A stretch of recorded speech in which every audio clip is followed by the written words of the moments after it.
Hi, welcome back to this course on computational thermodynamics and kinetics of materials. Today we'll continue with the generation of input data for thermodynamic assessment. Last class we started about constitutional data, but we didn't tell why constitutional data can be part of thermodynamic assessment, how is it related to Gibbs energy. Today we'll start with that and focus on isothermal methods for constitutional data generation.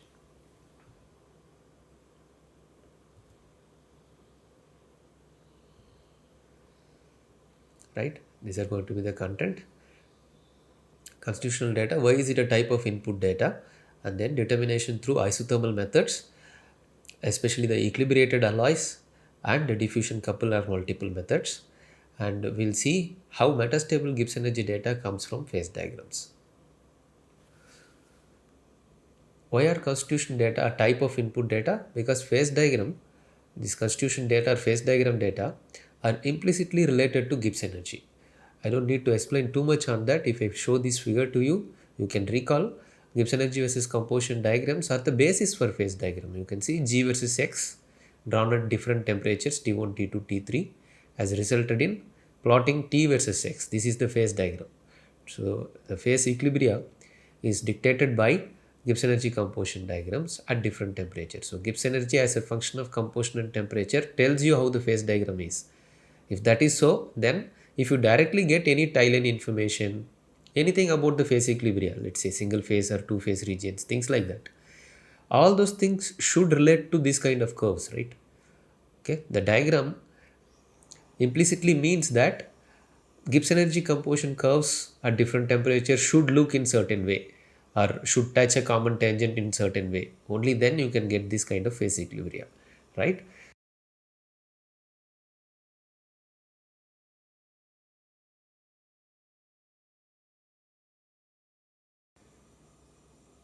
Now we'll focus on isothermal methods for constitutional data. We'll start with equilibrated alloys. What are equilibrated alloys? Take different compositions and put them at different temperatures for long-term heat treatments. Okay. If this is done for sufficiently long time, we can assume that the material has reached the equilibrium, and we can call them equilibrated alloys and study the phases in them. More importantly, after this long-term heat treatment at the temperature of interest, we have to quench it, meaning rapidly cool it to freeze the high temperature microstructure. So again, there is an assumption that the high temperature structure got frozen. So we have to be really careful in taking it forward. We have to make sure that there is nothing else happening. It is basically the high temperature structure that is frozen. Then it makes meaning about understanding the microstructure and calling it microstructure corresponding to that particular temperature, right? Then what we can do is metallography, basically analyzing the phases, their compositions inside, optical microscopy, scanning electron microscopy, energy dispersive spectroscopy in it, and electron probe microanalysis, EPMA, and more techniques can be used to analyze the phases. X-ray diffraction techniques can be used to analyze the phases. Let's see one example about equilibrated alloys. I am putting the phase diagram directly here. The job is to get the phase diagram from all these experiments, but I am putting the diagram and explaining you what points in the diagram will come from this kind of experiments.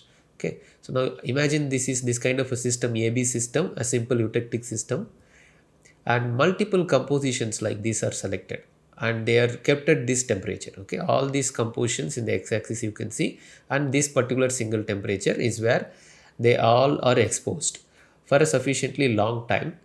And then if you observe the microstructure for all these things, what will you observe? Okay, that is metallography. For example, if you use optical microscope, you can get a number of phases, right? For all these samples which are in white color, you will be getting two phases, right? It is in the alpha plus beta region, so you will be getting two phases, and these orange dots here and here will be showing single phases. So directly you can get number of phases. That is in a way indicative of what is happening in the phase diagram. So based on that, you can put approximately a line like this, the line like this, and call this as a single phase region, this as a single phase region, and everything in between is a two phase region. It's a very simple information, but you can directly get it from these kind of techniques. Once it is equilibrated, you can see In optical microscope, different shades of gray or different phases will look in different contrast. Based on that, you can count them and call how many number of phases are there. So what do we get from this method is phase boundaries. You can see this single phase to two phase boundary, we are getting that. This is one of the simple methods. Then from this equilibrated alloys, imagine we take this composition and heat treated it for a long term, and we identify what phases are there inside and their composition. We will see this alpha phase with this composition and beta phase with this composition, right? So how do we get that? We can do scanning electron microscope, backscattered electron imaging. It will give us number of phases in different grayscale contrast. And if two phases are there, one will be darker gray, other will be lighter gray, let's say. In that way, you can figure out how many number of phases are there. Okay, since we are taking equilibrated alloys, we can directly connect grayscale contrast to number of phases. It's not that in a single phase due to chemical segregation there is contrast. That can also come up. But here, whatever we see after equilibration, different shades of gray mean different phases. Okay. So you know how this BSc backscattered electron image the contrast is generated. If you know the characterization method, the principle of electron microscopy and how BSc imaging is done, it is based on the atomic contrast, meaning atomic numbers is going to give the contrast. If a phase has more higher atomic number elements, it is going to look brighter compared to the other phase. Okay. Phase fraction we can measure using, let's say, something like image analysis. Softwares like ImageJ are there, open source softwares. We can use them and figure out area fraction from that. This is in a way we can figure out phase fraction, and that can also be used to do the phase diagram construction. And composition, chemical composition can come from EPMA, electron probe microanalysis. So what happens here is we are figuring out tie line. If we say chemical composition, we are figuring out this composition and this composition. That directly gives you tie line information, right? And phase fraction analysis also, if it is right in terms of this percentage of B, if we can get this area fraction, it is okay. So it's not that directly equitable to this thing, but still in a way, if you get the phase fraction, you can talk about the lever rule and the amount of alpha phase, beta phase and all. That also will give you the tie line. So you get the tie line information from this kind of studies, right? Now let's go to a different technique, XRD, X-ray diffraction. Let's say we are here. This is our overall composition. Then example, we can treat this as alpha phase, this region here, and let it be BCC. If that is so, we are going to get equally spaced peaks like this, and intensity will be there in y-axis, 2 theta will be there in x-axis. Of course, we are not explaining the principle of XRD here. So here you see these different peaks and conclude that it is a single phase alpha, and point this is the 2 theta now initially for this first peak. Now what happens if we keep increasing the percentage of B in this alpha phase? So yellow, orange and red dots are there. This orange and red gradually have higher and higher B content. If this B, element B, is smaller than A, atomic size I am talking about, then what will happen? You can think about A being a matrix of A similar sized atoms, and if B enters and more B enters, and B being a smaller element, the lattice parameter, interatomic distance basically, is going to decrease. So if interatomic distance decreases, it will reflect in this 2 theta change. Okay, the 2 theta is actually going to increase if the interatomic distance comes down. Interplanar distance we say in XRD, fundamentally it is the distance between the atoms. Okay, that is going to come down and 2 theta is going to increase. Okay, so if we see focusing on this one peak, it will be shifting to this right. Okay, so how much it is shifting is an indicator of how much is B dissolving into A.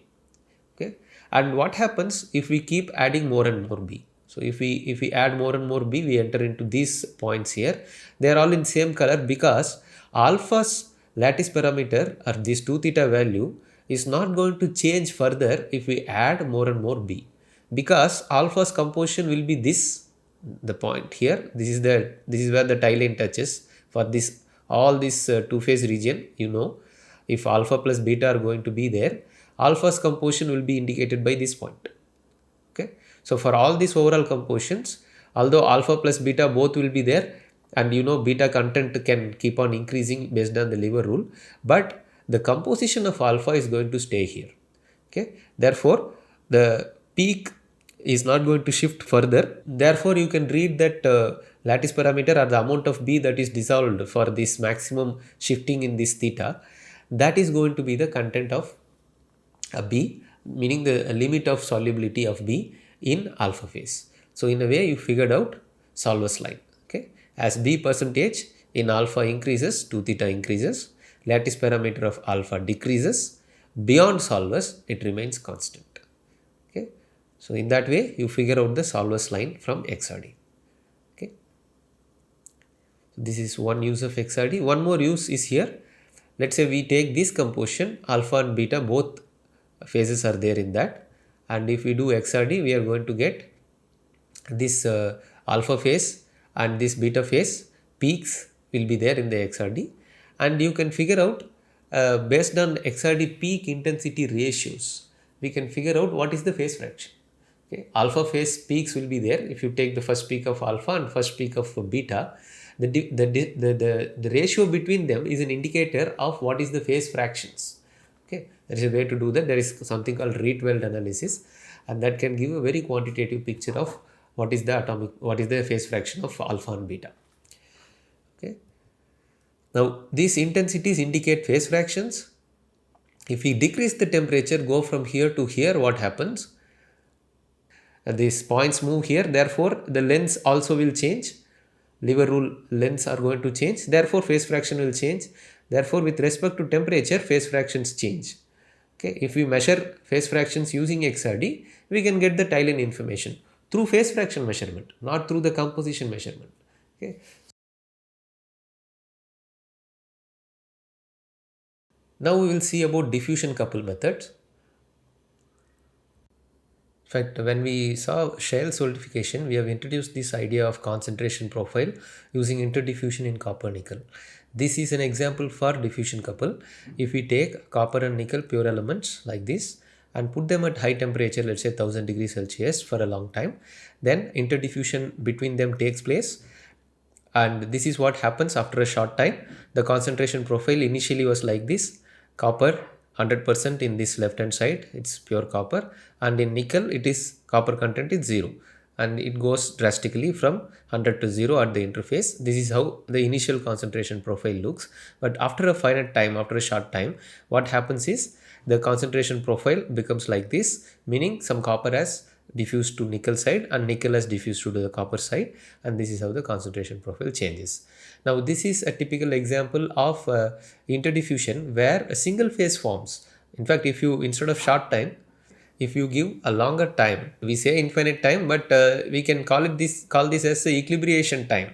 It's going to be sufficiently longer time, practically speaking, and that is after that such a time you can see this concentration profile becomes flat. Okay, so meaning copper and nickel are 50-50 throughout. Whatever is taken initially is overall composition of 50% copper and 50% nickel, and if they are allowed to reach equilibrium, they are going to become a single phase of uniform composition from left to right. And we asked how the phase diagram will look if this is the case, which means diffusion couple is a method to get a phase diagram, right? We said single phase will form only when a phase diagram has single phase at this temperature. For pure copper and pure nickel initial state, the final state will be this alpha in the middle. This is the overall composition. It represents single phase alpha here. So therefore, why interdiffusion results in a single phase is because phase diagram has single phase for that overall composition and temperature. So if you take a diffusion couple and do an experiment, you can get what will be the equilibrium phases, and you can get the phase diagram itself. Okay, what is important here in diffusion couple is a local equilibrium. We will get to that idea. Now if you see here, this diagram, if you start from here, this is pure A and pure B at this temperature, just below the eutectic temperature. This is the eutectic temperature. So below the eutectic temperature, we have seen this also already to show that if you want to achieve this composition and this temperature, If you go to high temperature and come back, you may get eutectic product in the lamellar structure of alpha beta.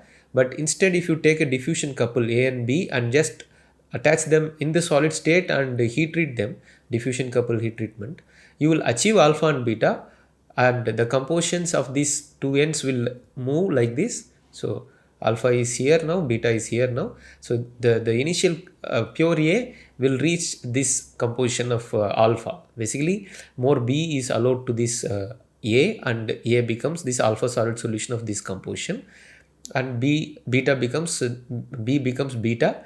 In fact, exact amount of A and B is not going to remain. According to the Tylane, whatever is the phase fraction of alpha and beta will be achieved. And if you measure the phase fraction now, they will show what is the phase fraction according to the Tylane-Lever rule, and composition also will be according to the Tylane. So in that way we get phase diagram information from diffusion couple. So what happened here is this diffusion couple of 50A, 50B is taken, isothermal heat treatment is done, A and B interdiffuse, and if we analyze that using BSC image, we can get what are the phases. Let's say alpha and beta will get different gray contrast, and EPMA will give the composition of alpha and beta separately. You can get the Tylane information from all that, right? And this is happening, let's say, after the sufficiently long time heat treatment when the equilibration is complete. But in between, what happens is more interesting.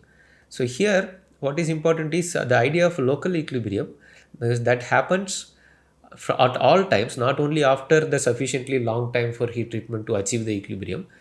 At all time, there is some local equilibrium between the phases at the interphases. Okay, so based on that, we can define phase equilibrium. Let's see. So after a finite time, if you take this composition, this A and B, and let's say overall composition is this. Okay, so what you will expect after complete equilibration is achievement of this particular intermetallic compound throughout, theta intermetallic compound. But what happens is, after a finite time, let's say short time, it's not sufficient enough to achieve the full equilibrium. So what happens is theta phase starts to form, and this side, this is pure A, it starts accepting B to that and form alpha, and here B will start accepting A and form beta of this composition, and theta phase will also nucleate in between this alpha and beta, and it will also start growing in both the directions.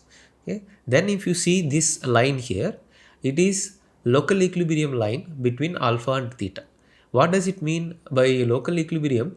We mean that the composition of alpha here, composition of theta here are there in the left and right side of this interface. So if you take this interface, measure the composition of alpha, let's say throughout this line you measure the composition of alpha and average it, that is going to be this composition here indicated by Tylane. Because if alpha and theta are to touch each other, meaning they are in equilibrium at least at this interface, then they should have these two compositions indicated by Tylane. So therefore we see this local equilibrium here, and that indicates the phase diagram Tylane information. Similarly, in the right side, theta and beta are there touching at this interface. If you measure composition to the left of it, you get theta composition in equilibrium with beta, and to the right of it, you get beta composition in equilibrium with theta. Okay, so you get this Tylane information. Okay. So if I bring the composition profile here, this is the composition profile. See, percentage of or mole fraction of B is in this axis. So if I superimpose this line on the sample, because x-axis is just the distance, it's going to be the same. Then what happens is, in this left extreme, it is pure A, almost pure A, and the B content starts increasing and reaches this value here. What is this value of B, here XB? It is this point here, alpha's composition, this point here. Okay. And that is the composition of alpha. In equilibrium is theta. What is theta's composition? It is this much amount of B, right? So almost 0.5 of XB. Let's say this scale is 0 to 1, then this 0.5 is here. So at the interface, you will see a jump, right? So that indicates this composition here and this composition here indicate composition of alpha and composition of theta. So theta will have one single composition throughout because it's just a line compound here. And then theta is in equilibrium with beta, beta will have a much higher B content indicated by this dot here. Okay, that is the composition of beta, and that will be the composition here just to the right of this interface, and from there the B content will keep on increasing, almost reaching pure B in the right extreme. Okay, meaning the A has not reached this 0.8 and B has not reached this 0.8. Okay, that's why we got 0B here and 1B here. So mole fraction of B is 1 here. So this is how composition profile gives you local equilibrium information and through that Thailand information. Okay. So based on this, if you think about this particular system, nickel tin at 200 degrees Celsius. So here what happens is this, 3 different compounds are there, and if you take 200 degrees Celsius as the temperature, nickel on one side and tin on the other side, join them, what do you expect?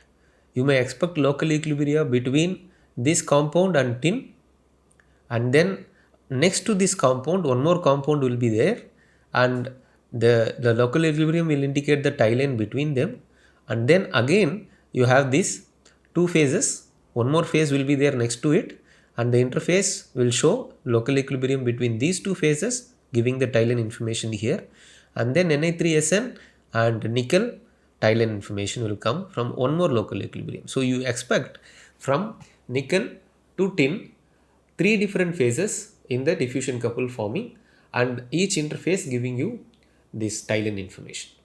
But every time it need not happen, because these multiple intermetallic phases, they have to nucleate and grow. That's the mechanism of transformation. In this course, we are not focusing too much on phase transformation mechanisms.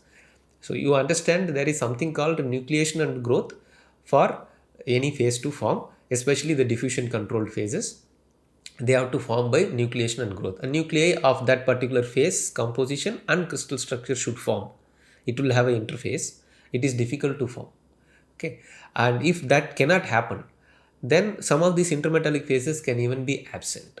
Okay, so in this particular case, this diffusion couple study has been done. Nickel on one side, this nickel is produced through powder metallurgy and spark plasma sintering route, and this right side there is a tin element attached to nickel, and after some time this Na3SN4 phase formed. Okay, Na3SN4 phase is this phase. This is the tin rich compound among all the three. Tin is the fast diffusing element in comparison with nickel, and this tin rich phase is the only phase that forms here. Okay, this can happen, so you have to be careful. Just like based on diffusion couple, you cannot draw a phase diagram thinking that there is only one compound. You need to have other complementary techniques to substantiate that. Right, so this is giving you a much broader idea about this diffusion couple method. This side we have this ternary. Let us first look at the phase diagram and then go to the diffusion couple and understand how the phase diagram data points will come from this. Okay, this is a ternary ABC. This is a isothermal section at some temperature. There are different zones marked. Let us first understand the ternary section directly. There is this alpha phase, which is a air-rich solid solution. Both B and C can dissolve into it up to some extent. Alright. Similarly, beta is a terminal solid solution, gamma is another terminal solid solution. This mu here is an intermetallic phase between A and C, and it can dissolve some amount of B into that. Okay. Similarly, this delta here is an intermetallic phase between A and B, and it can dissolve some amount of C into that. It extends into this ternary regime. Alright, there are no more binary compounds extending into the ternary regime. There is this T phase in the middle. It looks like an emergent phase in the ternary regime. It is not stemming from any binary, at least at this isothermal section we don't see it coming from any binary side. So this is a ternary single phase, 3 element single phase here. So these are the single phase regions: alpha, delta, beta, T, mu, gamma. Okay, so now if you think about these different lines here, these are tie lines. So all of this, all the regions where these lines are seen are two phase regions. So this is a two phase region between alpha and mu. Okay, and this triangle here, this triangle, complete dark triangles here, These triangles are tight triangles which indicate three-phase equilibrium. Okay, so now there is this line going from point B to Q. What is this line? And based on this line, how this entire diagram can come, let us understand that. And if not the entire diagram, at least most of the parts in this diagram can come from this particular line. So what is this line? This is drawn from diffusion couple experiment, and this is called as diffusion path. Okay, let's understand that. You see this side you have PQT, meaning this is after some time of diffusion heat treatment. Initial state you can understand it is completely P and Q, two alloy pieces joined. What is P? It is this composition. So it is a binary AC alloy. Percentage of C you can read from this point. Okay, so that is the composition of this one side of diffusion couple at the initial state, right? So that is called as end member. So one end member's composition is here. So what is the microstructure there? Two phases, because it is there in the tie line, alpha and mu. So you can see alpha phase is like a matrix and mu phase is like islands inside, that is the second phase. Okay, so alpha, mu, two phases are there in P. Similarly in Q, it is two phases, beta and gamma. So beta is there like the matrix and gamma is looking like islands. So these are the two phases on Q side. Now if you take these two, attach them and heat treat for some time, then take it out and analyze, what you will be seeing.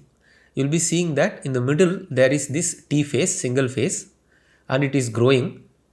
It has grown up to this extent, and there is an interface between this phase forming and the original end members. Based on this, we can understand what are these different points. Now from here to here, we are traveling in the two phase region. How do we know this? If you take this, let's say left extreme, you can imagine this left extreme is a place where no B has entered. It is simply AC alloy in this left extreme. Just after some time of heat treatment, not infinite time. Therefore, we can assume this left extreme did not have any B entered into that. B comes only from Q. Okay, if you attach this Q part, from there only B can come. Otherwise, P is only a AC alloy. So here, if you take this interface here, this is an interface between mu phase and alpha phase, right? So this interface, to the right of it, if you take, you will get the composition of mu in equilibrium with alpha. If you go to the right of it, you can get the composition of alpha in equilibrium with mu. Okay, meaning alpha and mu, two phase compositions you can get. That is this tie line information. From this point, alpha composition, to this point, mu composition. Okay, and now if we measure overall composition here, it will have no B. But as you come closer and closer to this side, you will see more and more amount of B if you measure the overall composition as an average of top to bottom. Okay, if you do composition analysis in all these points and average it, you will have some amount of B here, not only AC. So where is that B? That B is in alpha, that B is also in mu. How much of B is in alpha, how much of B is in mu, you can measure. And let's say you select an interface between alpha and mu, and to the right and left of it or above and below that, you can measure what is the amount of B content, and that B content along with A and C is going to be marked here. For mu phase it can be marked here, for alpha phase it can be marked here. Okay, so this is how you can get overall composition. So every line, if you go top to bottom, you get the overall composition. Okay, that points you can mark here, and if they happen to have two phases, that should be lying within this region of alpha plus mu. And where should this tie line start and end? They should start and end according to what is the composition of alpha and composition of mu in these regions. Okay, so that will give you this all these lines. And then there is this tie triangle coming. Tie triangle is more tricky because this is a three phase equilibrium. Three phases, what are there? Three phases in equilibrium: alpha, T and mu. What are their compositions? This point, and this point. Okay, so where do you get this three phase equilibria? In the actual sample, it is this point here, point number 1 here. This is where mu, alpha and T, all three phases touch. And at that point, in the alpha side, in mu side and T side, in these three different sides, to very close to this point, if you measure the compositions, you get alpha, mu and T compositions in equilibrium. That is the tight triangle information. So if three phases are to be in equilibrium, they must have the compositions indicated by these edges or corners of this tight triangle. Okay, so that information comes from this point. You can see how tricky it is to measure, but that particular dot carries this information about this entire region of the phase diagram. This is such a big region of phase diagram. Okay, and then comes single phase T. You can measure composition of T from here to here. I mean, from left to right, overall compositions, just averaging it from top to bottom. Okay, so you will get all these composition values, and then you meet a tight triangle. What is this tight triangle? Possibly will come from this side to this side. Okay, so we'll go this, will come from this side to this side. We'll go to this point Q here. So Q is this point, this line indicating beta gamma equilibrium, right? So you go to right extreme somewhere here where there is no A and figure out to the left and right of this interface what is the composition of gamma, what is the composition of beta. And that is going to be this tie line information, beta here and gamma here. And then comes some amount of A entering into that. Therefore, this gamma and beta will get enriched in B as we come to left from right. And we will see that the gamma phase, how much amount of A it can accommodate, beta, how much amount of A it can accommodate. Get these compositions of gamma and beta everywhere and mark them here and here. That is how you get two-phase equilibria along these overall compositions. And then we enter into three-phase equilibria, which is this point number 2 here. And around this point, if you measure close to this point, gamma composition, beta composition and T composition, you can construct this tight triangle. So that is how you get this entire diffusion path and different regions of phase diagrams. What regions you can cover? You can cover this two-phase region, this three-phase region, and this single-phase region, then this three-phase region, this two-phase region. All these things can come from one diffusion couple. Okay, you don't need to take multiple compositions of alloys, equilibrate them, and then figuring out what is their composition, what is their phase fractions, and then trying to plot the ternary three-phase region or two-phase regions, things like that. This one single sample will give so much of information. Only thing, it is tricky to get the compositions at these different points. Okay. Right. Now this is one more hypothetical case. The ABC ternary and A is one end member, P is another end member. You can see here A is one end member, P is another end member. When they are joined and heat treated, all these different regions can come from this diffusion couple. The diffusion couple is now put vertically. P and A are here and different regions are coming like this. So if you pause and observe how are these different regions are identified directly and mapped directly into the phase diagram, you can do that exercise yourself.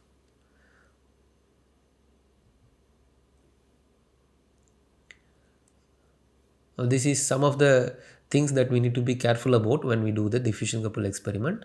Impurity stabilized phases can come. For example, if you take niobium nickel as N members and heat treat it at 1373. 1373 is somewhere here. Okay, what phases do you expect? Niobium will be there on one side, and then this compound mu phase will come, and then NbNi3 will come, and then nickel solid solution will come. These are the different regions or zones that we expect in the diffusion couple. But what is there actually, if you see, nickel is there on this side, so nickel rich solid solution it is. Niobium is there on this side, so these two are fine. In between we expect mu phase and NbNi3, but mu phase is here, NbNi3 is here, alright. Then there is another zone, there is another phase here, Nb4Ni2N. So what is this N? It is nitrogen here.